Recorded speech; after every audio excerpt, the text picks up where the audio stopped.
Good evening and welcome to you. Welcome. See a couple new faces here, so nice to have you. Yes, we have a retreat coming up in 1 week. So August 22nd through the 24th, 2025, we'll have our next online retreat, and I'd love it if you could join us. So really looking forward to next weekend, and I just love being on retreat. I love retreat as a lifestyle. It's such a wonderful time for us to fully open and to connect with the divine and give all of ourself to these beautiful teachings. Okay.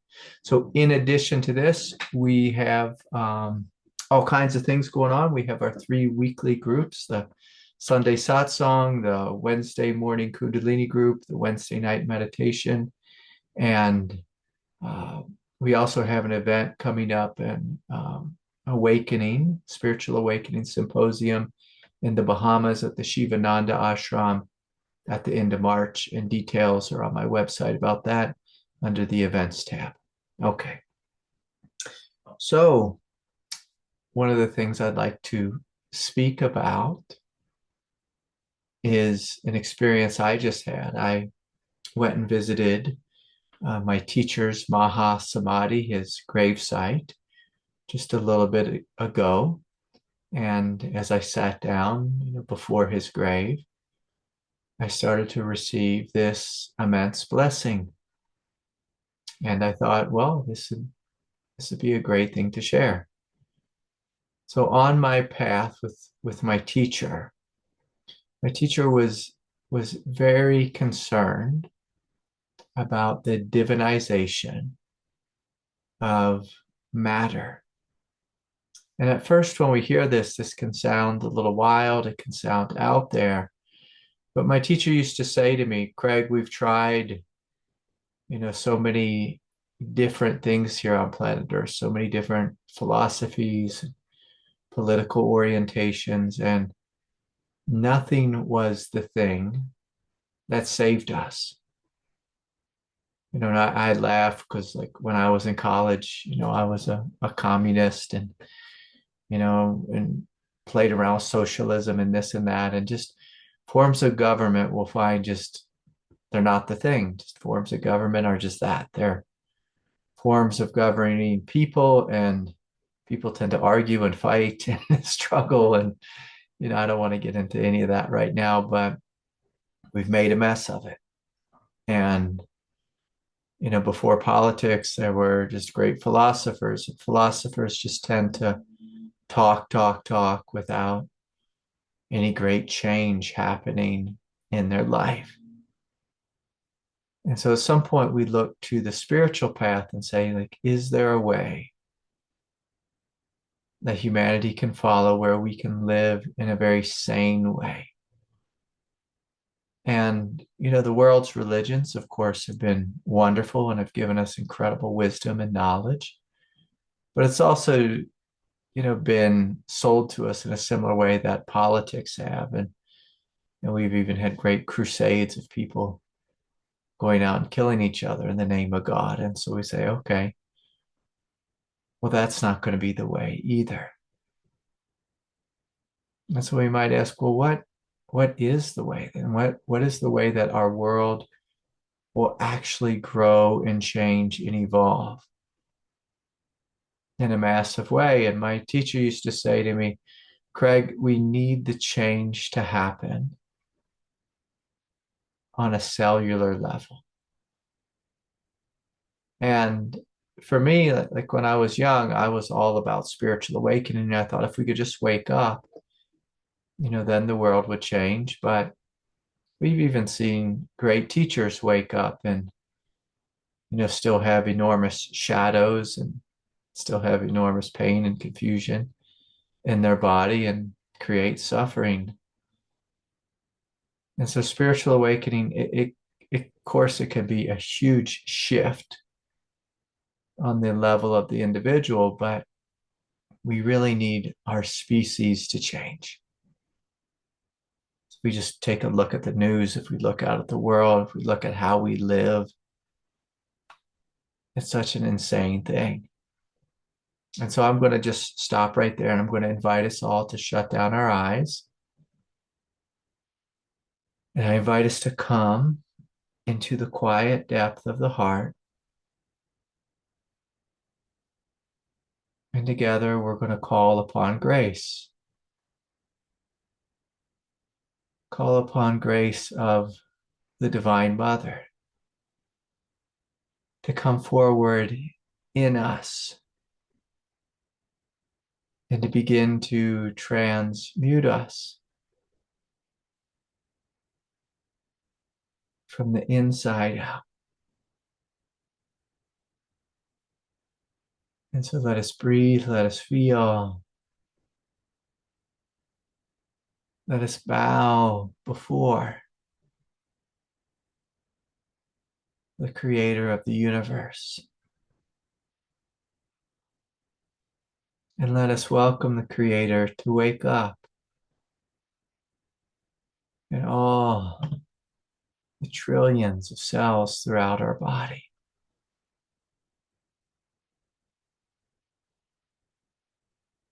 And so as we're beginning to breathe, as we're beginning to soften and open,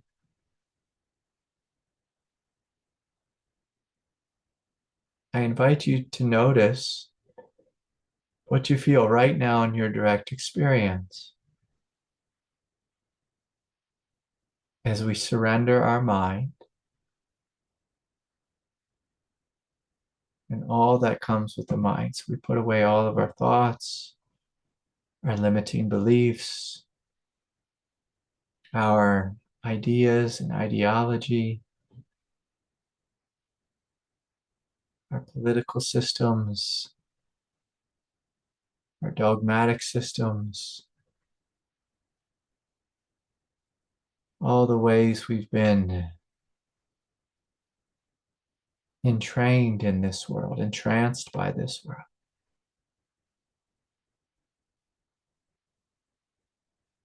And together, let us take a deep, full breath.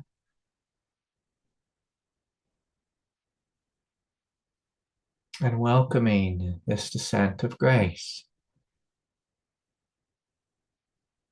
And so if you're sensitive, you may notice in the crown chakra all this dancing light beginning to flow into the system, to your body, your subtle energetic body. You may notice a heat and a fiery brilliance. This is the fire of transformation.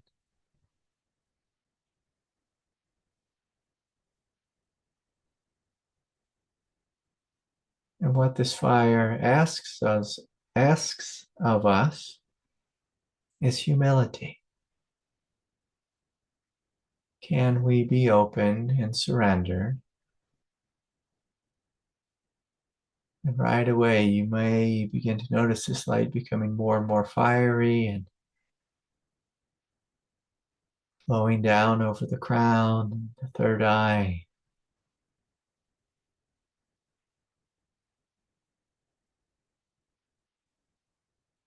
And beginning to flood the system with light, with radiance.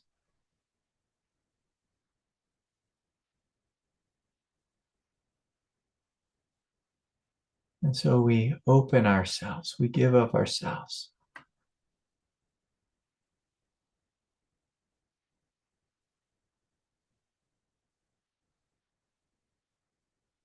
To the grace of God, to this power of transformation. Inviting God, inviting the force of evolution to begin to transmute us from the inside out.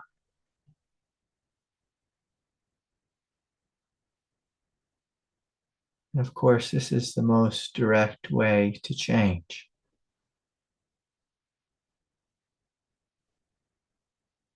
Most direct way to transform our being. not through our mind, not through our efforts, not through our striving. Together we call upon the grace of God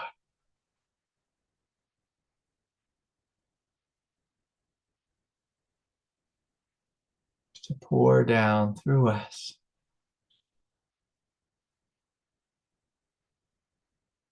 Begin to illuminate your mind, illuminating the heart and the hara,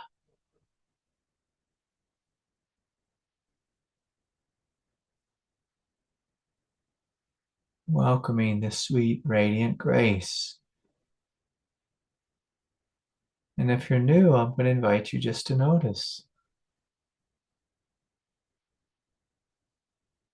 how together we join with this mutual intention to open.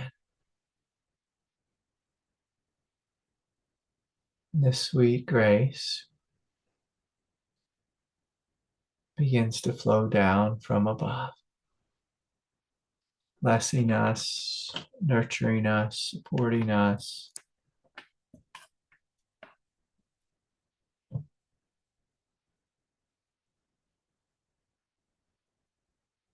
And just taking some time here and allowing yourself to be worked on. And of course, if you have anything in your body,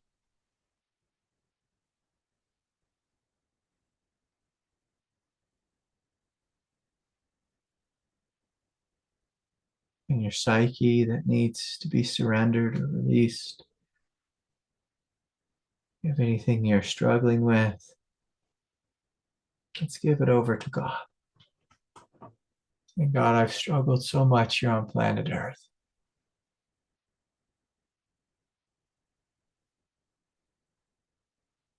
I could use some greater support. I could use greater love, greater light, an expansion of peace, spaciousness, and freedom.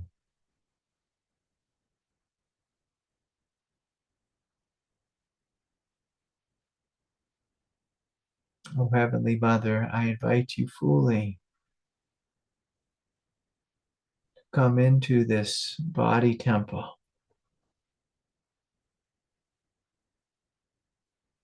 and to transmute us, to help us to evolve, to change, to grow, to embody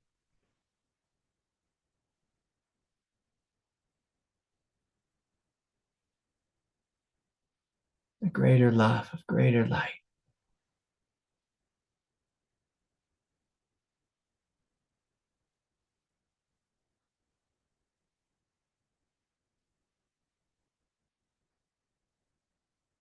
So we're breathing, we're feeling. And I invite you to notice what is here. We started the satsang with this short prayer, a short invocation and meditation, and right away, let us notice, let us acknowledge.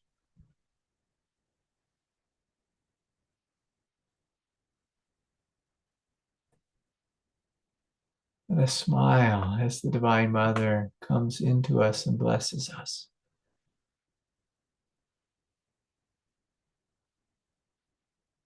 with this fiery grace, this fiery light.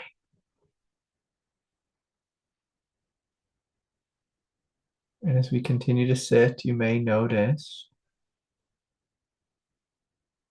this light heating up more so.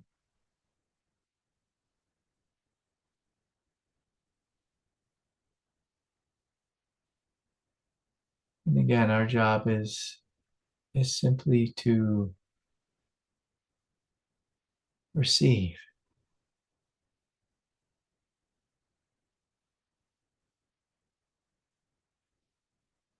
an open heart,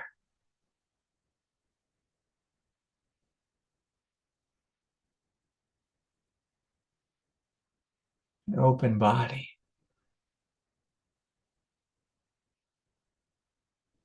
allowing the force of grace, this force of evolution, to purify, to upgrade, to transmute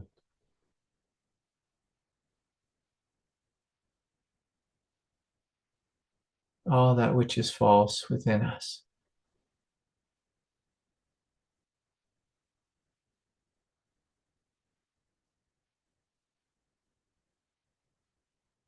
And so what's required is simply a gentle discipline to breathe, to feel, to soften and open.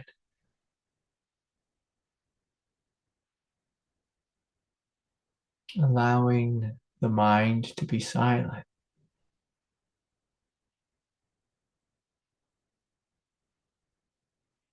And the body to be deeply receptive.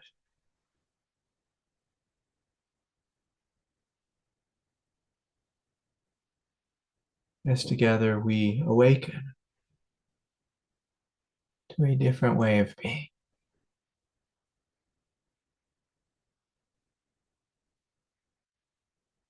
A way that is beyond the human.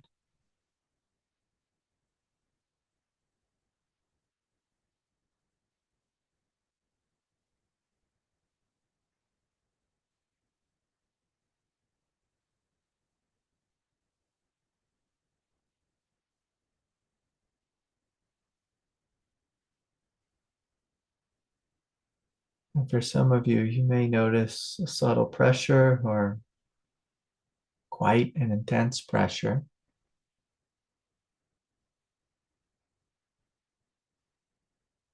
And I invite you to acknowledge that the force of evolution, well, it's a force of good.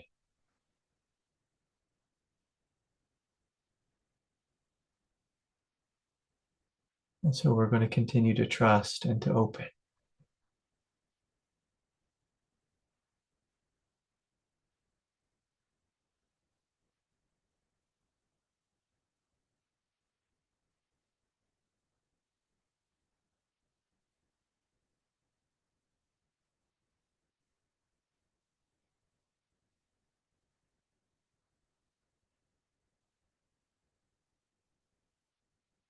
And so we breathe, we feel, we soften, we eternally surrender to the grace of God, calling upon our Creator and saying, yes, of course, you have free range to work within me, free range to work through me, of course, free range to work as me.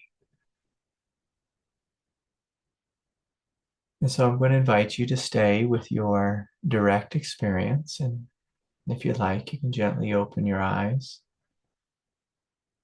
Of course, I'll welcome you to Satsang.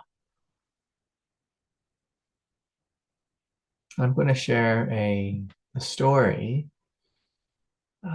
that my teacher shared with me often. And I believe this story came from the Sri Aurobindo ashram. But I think that's, the source of it. It could be from Sat Prim, who was also at the Aurobindo ashram. And it went something like this. There was once this great yogi, and he had many siddhis. These are divine powers. And, of course, he was, a fully enlightened yogi. And so he is this great spiritual being. And at some point, he got bit by a dog. And the dog had rabies. But the yogi, because he was great and because he used his willpower and his clarity of mind and his spiritual siddhis, he didn't get sick. And and he didn't develop rabies. And this went on for about 7 years. And so after 7 years, at some point, this great yogi, he got angry, he got upset, he lost his temper. And when he lost his temper, immediately, the rabies virus, it took a hold of him and he got quite sick from it. Of course, eventually died. Now, whether this story is, real or, if it's just a metaphor, I'll work with it either way. But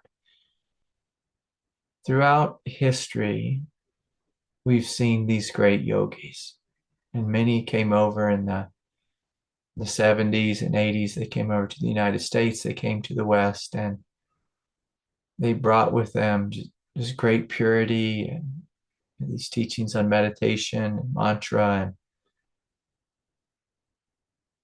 And after a short period of time of just hanging out, in the Western world, a lot of these yogis found themselves in trouble. They found themselves in the grips of a big scandal. Because at some point, some aspect of their desire mind, or, I think desire mind is probably the right word, they found themselves in trouble.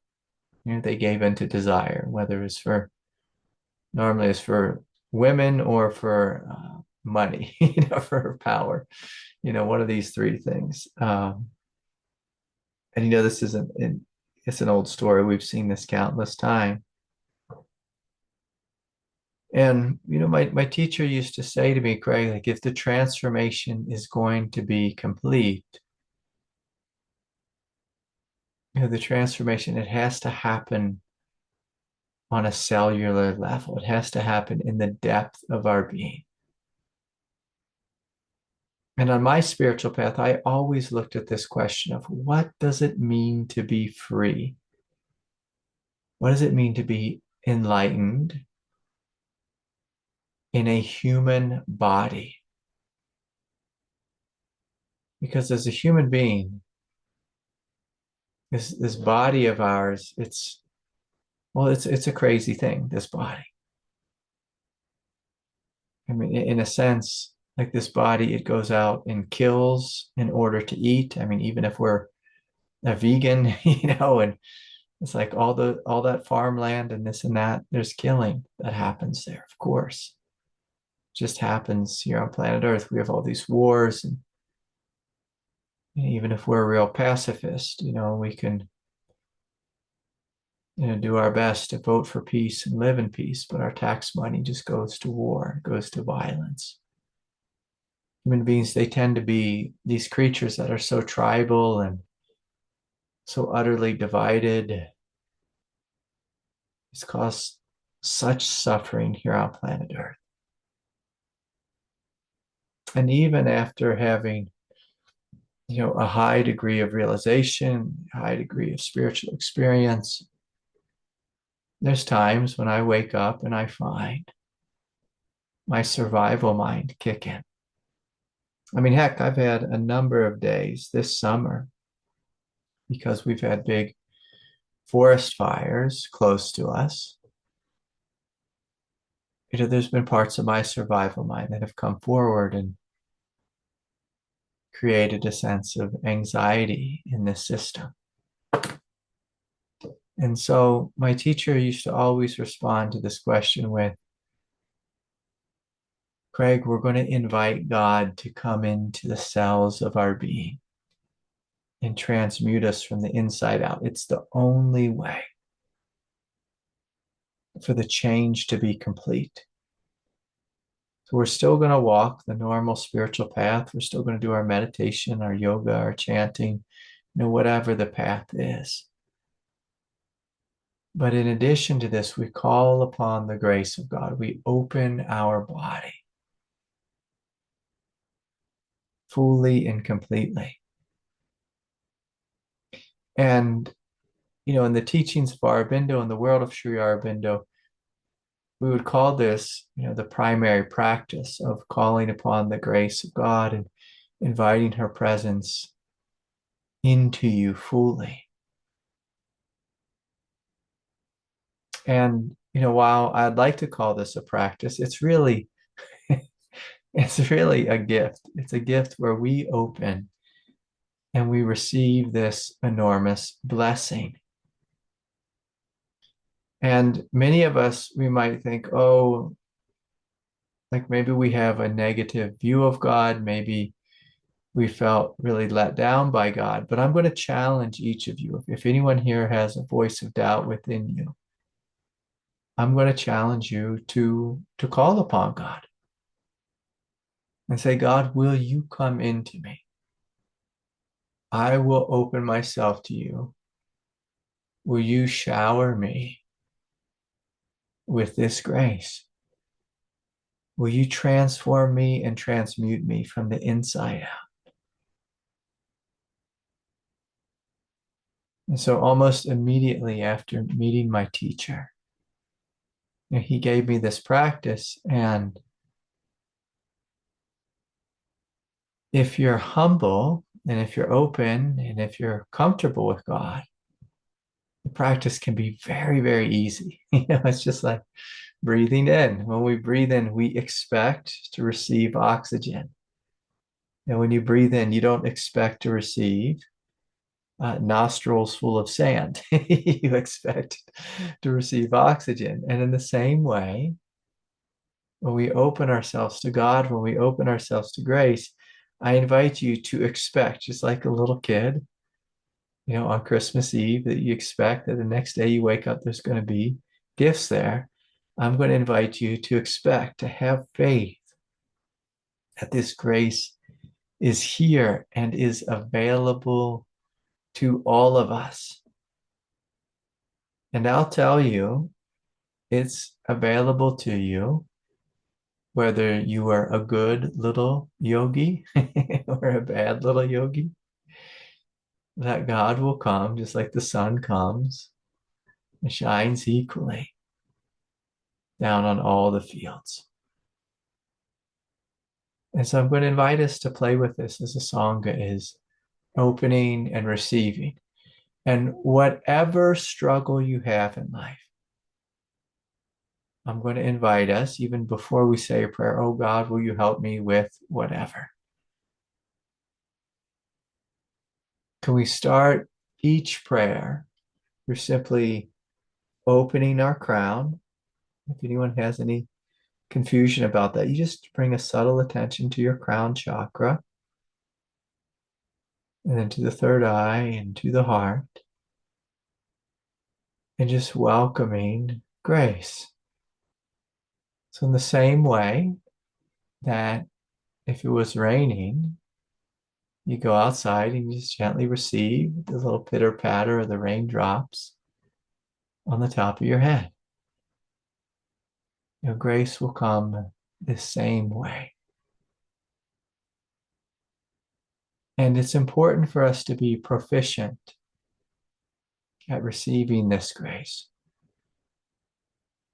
But God is here our entire life, just waiting, perhaps waiting for you in this moment to open yourselves and receive. And if you start to play and become intimate and commune with the divine, you'll find that the speed of your spiritual path will go up exponentially. Exponentially. My teacher used to say to me, Craig, you're on the fast path.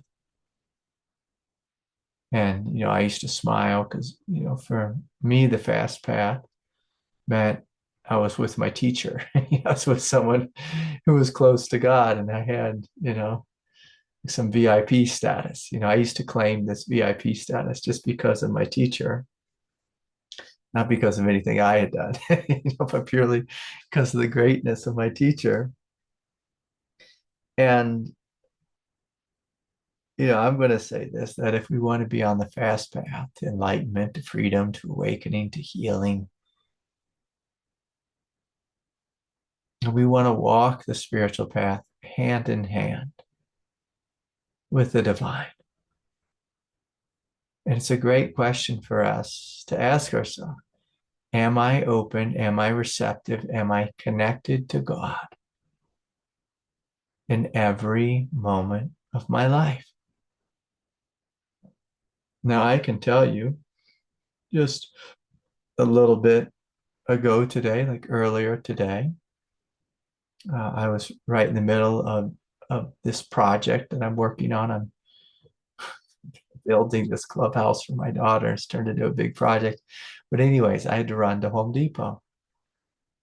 And as I was running to the store, I was kind of strategizing in my head, okay, I got a couple more hours before satsang. How much work can I get done? And, I just heard this call from my teacher. And so luckily, my teacher, he's just buried just about a mile away as the crow flies. And so I drove my truck up the hill, to the cemetery. And there's this little bench there, right where he was buried. And as I saw the bench, it said, under, it said his name, David Pomerantz, and under it said, "Forward in love." And then it said, "Divinizing the mind and the body." Because that's one of his great missions, was to divinize the mind and the body, to invite a total transmutation of the thinking mind and of the physical body. And of course, this is a great feat, a feat that I want to invite all of us as a Sangha to join in. And this is really something that we give our life to. Once upon a time, I was in Boulder, Colorado. I was actually going to see a different teacher of mine, Ajashanti. And there used to be this guy that would run around Boulder. I don't know if he's there anymore, but he was called Earthy Man. And he would run around with a cape, and like he'd have like a big like globe of planet Earth, and he was like some kind of eco warrior. And this was it's been many years since I've seen him, but he on the Boulder Green on Pearl Street, whatever it's called up there, they'd have street performers and this and that, but one of the guys was Earthy Man. And the reason I'm bringing him up was because he had such enthusiasm to save Mother Earth, and he just spit out all these facts about planet Earth and this and that, and how much trees were wasted and this and that, and anyways. But the point I want to make here is this man, he gave his life, in a sense, to saving planet Earth. Now, I don't want to talk about how successful Earthy Man's been or anything, but he dedicated his life to this higher cause of the environmental movement. The environmental movement. And I'm inviting us to dedicate our life to the divinization of the earth. And the way we do this is through being willing conduits of this grace.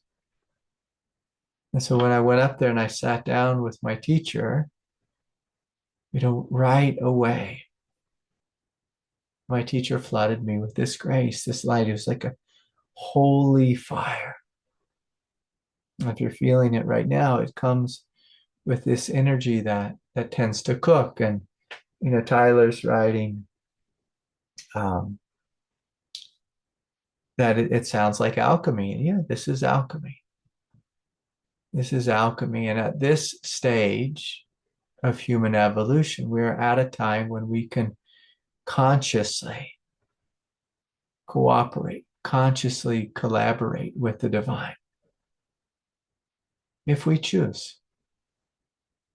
If we choose. And it simply comes through a willingness to be quiet, to be humble, to be open, and to call upon this grace and just to notice what begins to happen.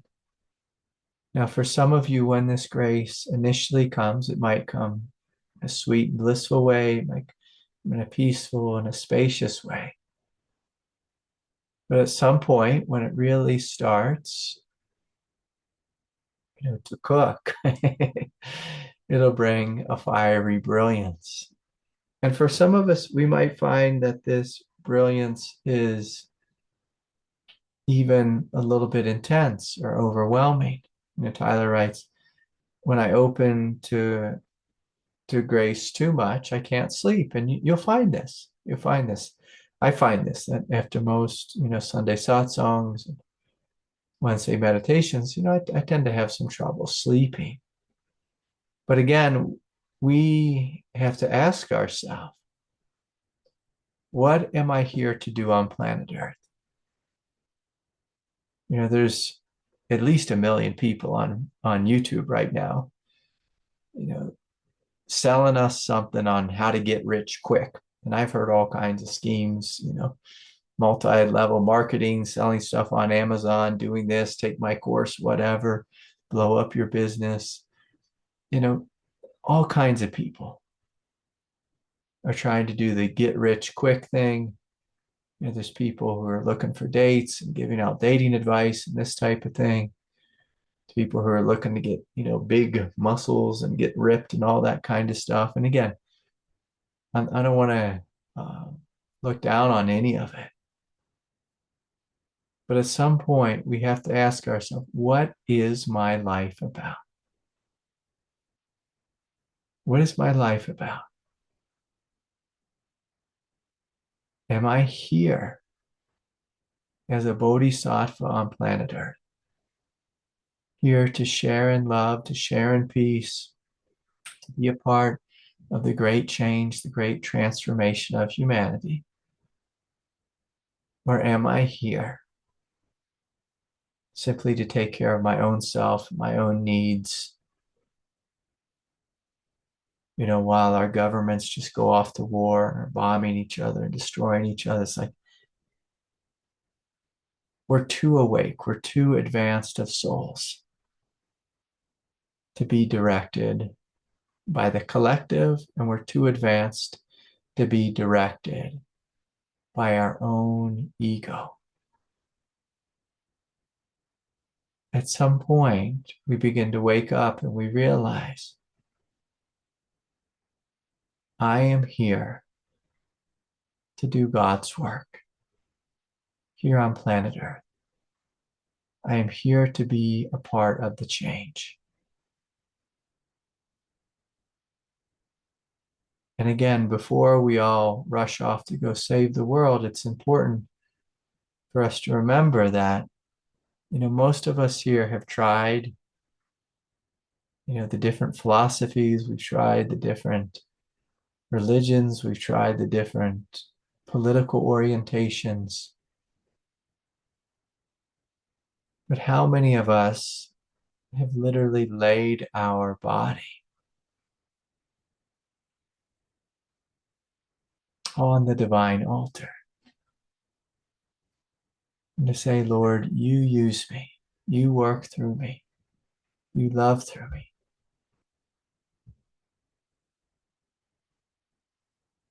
And so this is the invitation this night, is to lay ourselves down and to open ourselves fully and completely,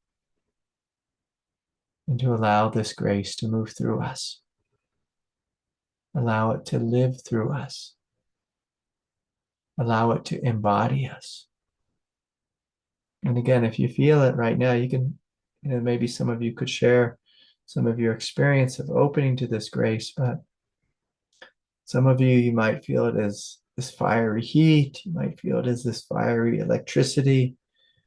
Some you may feel a pressure in one or all the chakras. depending upon how open you are. But I will tell you that this light, any light of transformation, the light of transformation is a different energy than peace. Peace is a real sweet energy, and it's kind of just allows everything to be as it is. There's just this big, spacious inclusivity. But this grace, this transformative grace, you'll find it's much more intense than peace. And it might put pressure on different parts of you, and it might kind of bring up agitation or irritability or old grumpiness as it's being burnt up in the light. And so it takes individuals who are deeply courageous, who are strong, who know who they are and what their life is about. When this grace comes, it's not always sweet and easy. Now it can feel sweet and easy, but it's not always that way. Sometimes it requires some real letting go. Yeah, Chris writes, exact words as you describe, the fabric of the mind lights up and dances with fire throughout the crown, the third eye. It's amazing. Yeah. Yeah, Tyler writes, it feels like hot white lightning. Yes. Yes. Anne writes, when the meditation started, my body was already filled with burning radiant light from Kundalini. Isn't that also the Divine Mother? I didn't feel any more coming down. Yeah, yeah, yeah. And so there's been a couple questions in the chat about Kundalini and in the light of the Divine Mother. And so Kundalini is the divine Shakti, the divine light, waking up in the fabric of the earth, in the fabric of the body. And so this is an ascending light, Kundalini. It's an ascending light. Now, tonight I've been speaking mostly about a descending light. And what's beautiful about this bench, where my teacher has his Mahasamadhi, is he has the Star of David, on his bench. And the Star of David has this grace, the descending grace, and it also has the ascending grace. The ascending one is Kundalini Shakti, and the descending grace is the light of the Divine Mother. Now, Anne and Terry, I'm going to invite you, if you feel into your crown, I want you to see if you can just notice a subtle radiance beginning to flow down from heaven. And so you might also notice an enormous radiance coming up from the earth in the form of Kundalini Shakti. I want you to see if you can also notice this light coming down from heaven. And ideally, I'm going to invite you to feel both. But please don't think you're doing something wrong if you can only feel one or the other. Often at different points of the spiritual path, you might have tremendous energy rising up, if our Kundalini is really active and really working its way through the 7 chakras.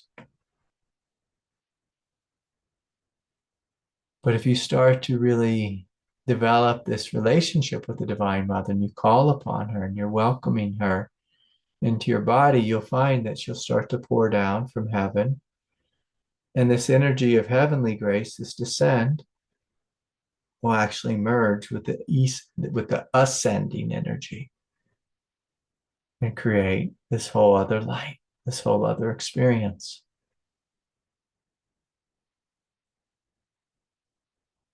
And so as you see, there's a lot here. There's a lot happening here. Within the space, within the Sangha. And, I do hope you give your life to this. Because what you'll find is that the Divine Mother will just continue to show you new realms of light, new realms of divinity. The Divine Mother will continue to open you and shower upon you and continue to clear you out, and even clear out collective karma that gets stored in our nervous system. And so it's quite a path. It's quite a path of first opening to your true nature, and of course, opening to Kundalini Shakti, opening to the grace of God. And the way I look at it, I don't want it to be too complicated, but my general sense is we open, we open, we open. If we need a teaching, that's the teaching. We're going to be radically open to the grace, the intelligence, the love of our being, the grace, the intelligence, the love of God.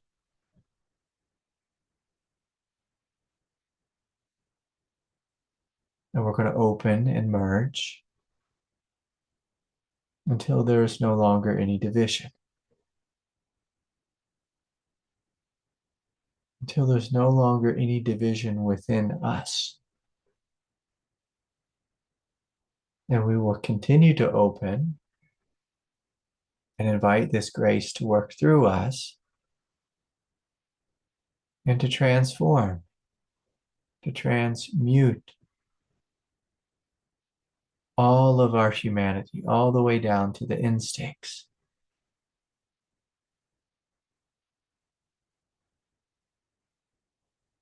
So that eventually we become a living embodiment of peace, of light, of love, and of truth.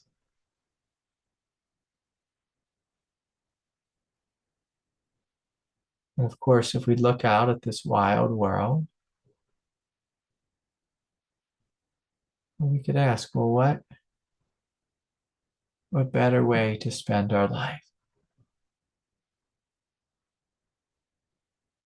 than to opening to the depth of our being, to the grace of God, and walking hand in hand with this grace,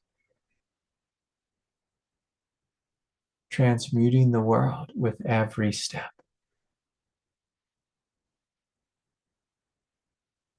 Of course, transformation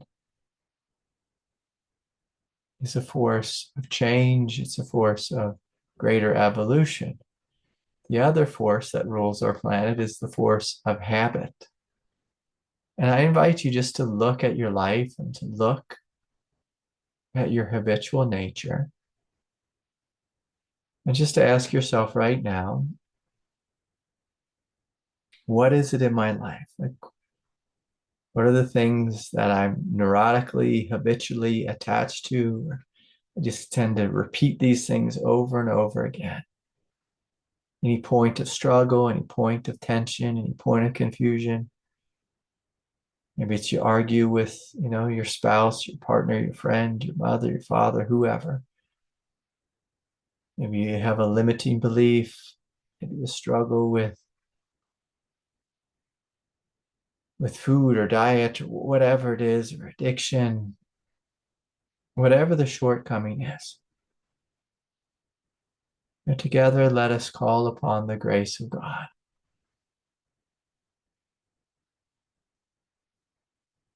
to come into this old habitual way of being. And we're inviting God to transmute this behavior, this thing, this psychological force, inviting the light to shine into the old habit and to show us a new way of being, a new way of operating, another way of meeting life, responding to life. That's not out of habit. It's not out of some emotional confusion or density. Let us invite this fiery light fully down into all of ourselves, especially our wound, especially our shadow. And so if you have closed off areas of the heart, closed off areas of the abdomen, if you trip over fear, whatever it is, let us call upon this grace to heal us, to uplift us, to show us another way.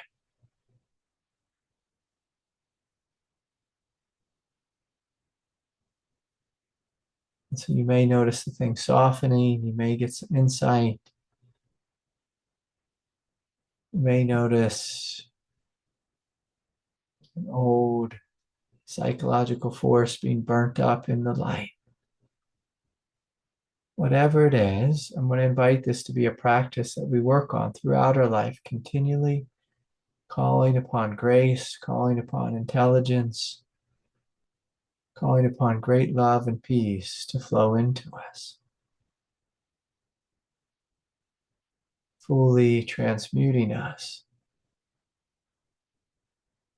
so we can be fit conduits for the divine.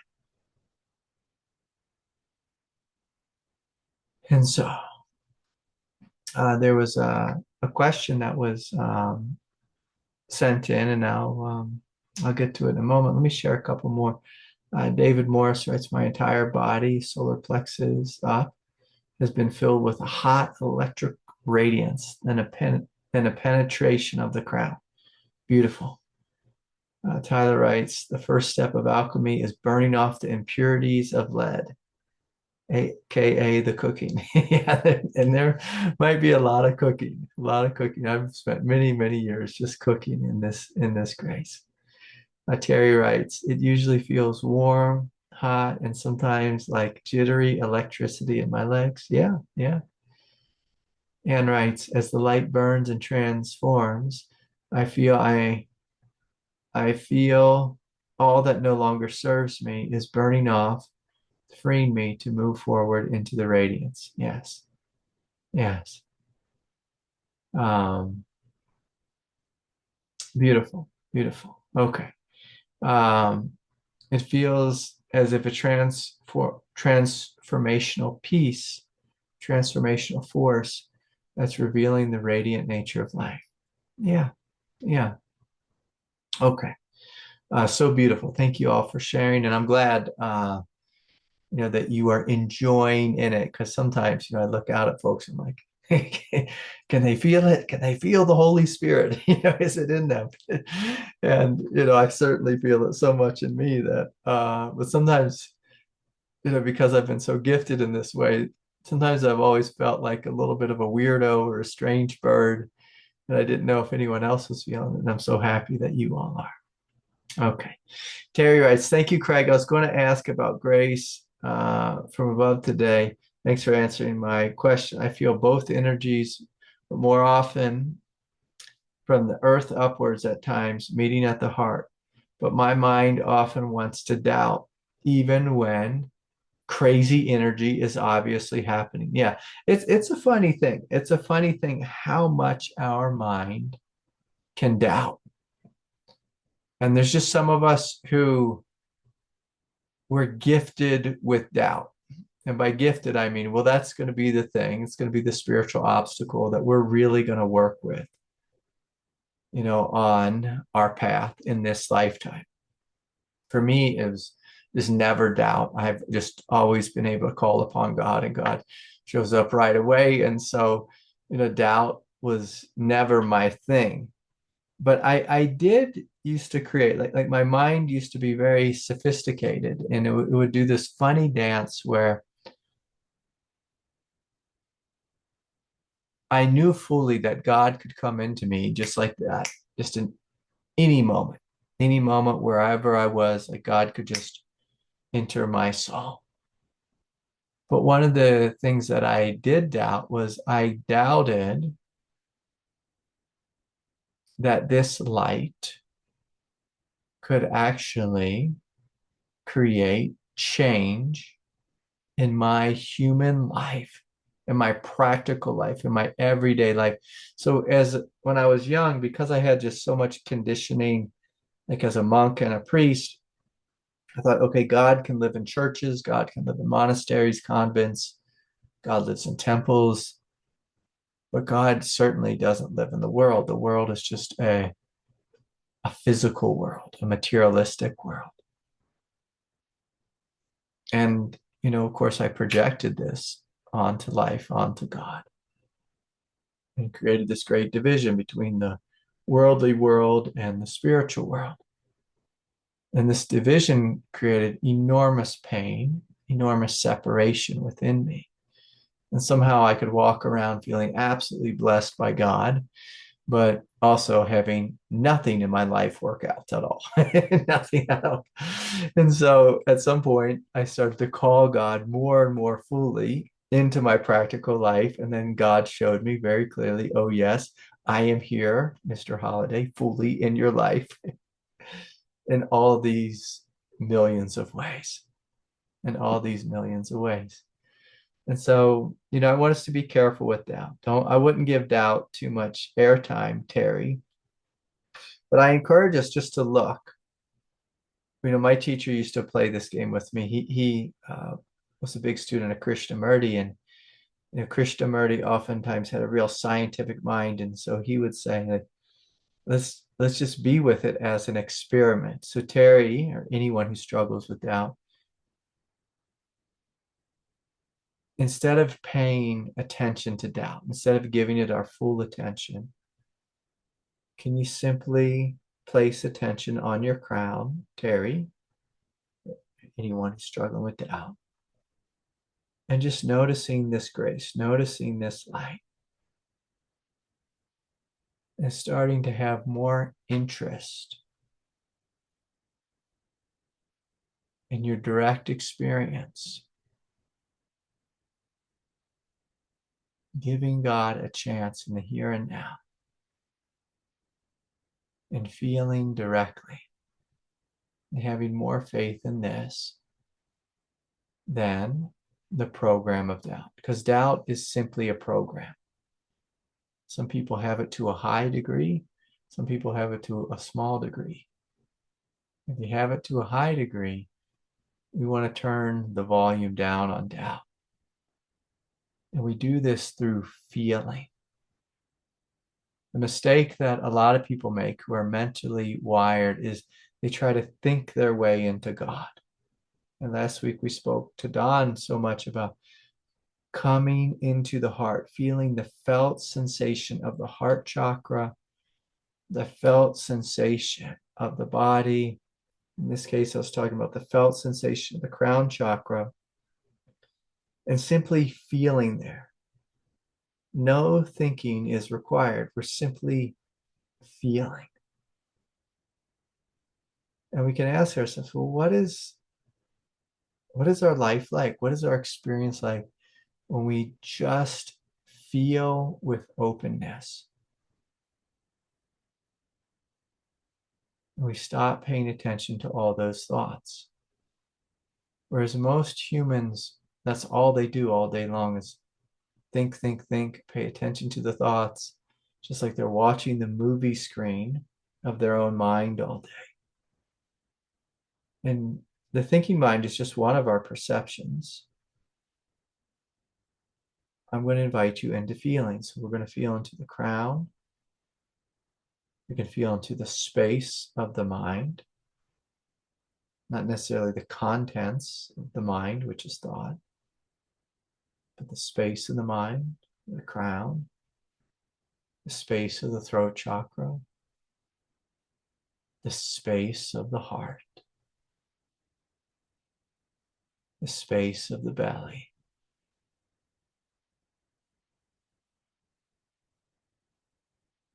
And as you feel into this space and you notice, you might come to realize, oh, I'm actually made of light. I'm actually made of peace. It's a peace that is both spacious and radiant and luminous, that comes with a quality of love and goodness. And of course, as God comes into this thing that you are, Well, all of your divine qualities, well, they simply amplify as we call upon the grace of God. And if we have a strong mind, it's going to take humility to lose interest in your own thinking, in your own commentating.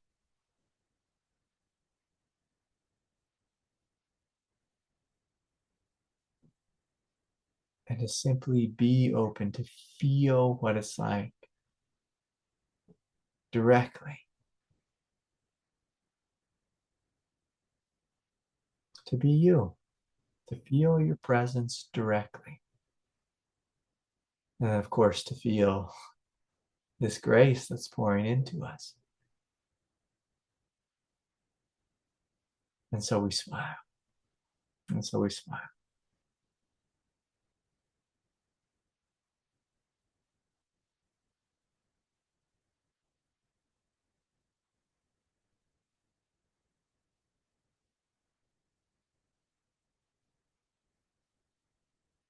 And so, Justina, I'm going to invite you just to continue to feel into your heart and to open with humility, feeling into your tenderness.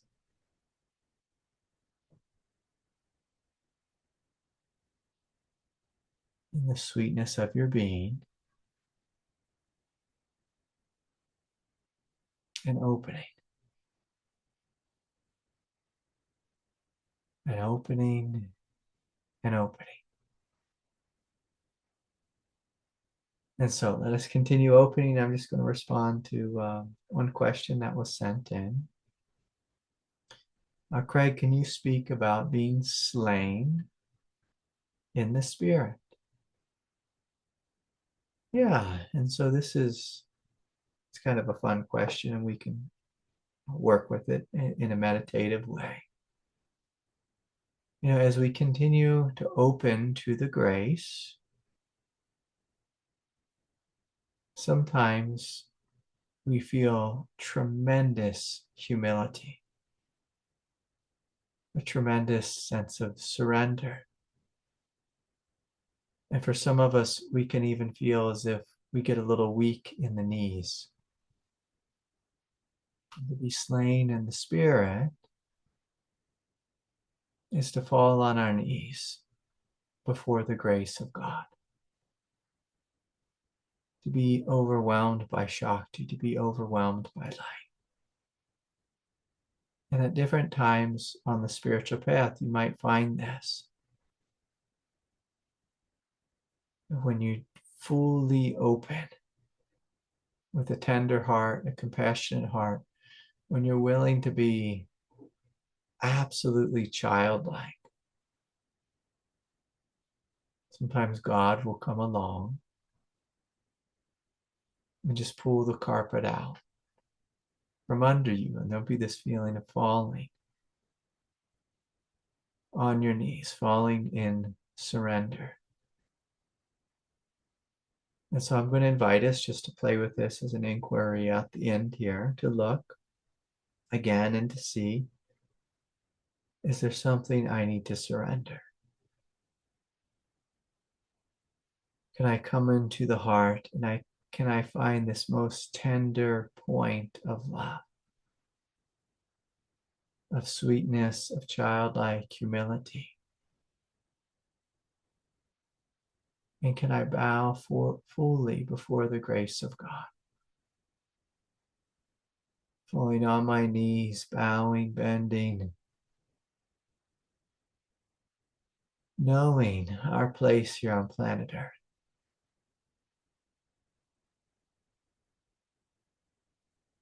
Knowing that love is the way, that peace is the way. Knowing that as humans, we've made so many mistakes, we've had so much confusion, we've been so foolish, and we've been aggressive, and we've been harsh, and people have been harsh and aggressive towards us. And at some point, we come into this childlike humility and we say, I'm so sorry. Please forgive me. I open myself to you, Lord. Will you work through me? Will you live through me? Will you love through me? And so, can we open fully and allow ourselves any aspect of our ego, any aspect of our shadow, any aspect of our limitation, let us place it on the altar to be slain, to be fully surrendered, to be released from our body. God, will you bring us fully into the truth? Will you bring us into the light? Will you bring us into the highest love? And so, with that, let us bring our palms to our heart, gently bowing our heads. May the grace of God continue to flow down into your body, blessing this world. Yes, that all beings be blessed with the highest love, the highest light, the highest peace and strength. We ask you, O Heavenly Mother, to come more fully into us and to transmute us from the inside out. We eternally bow before thee.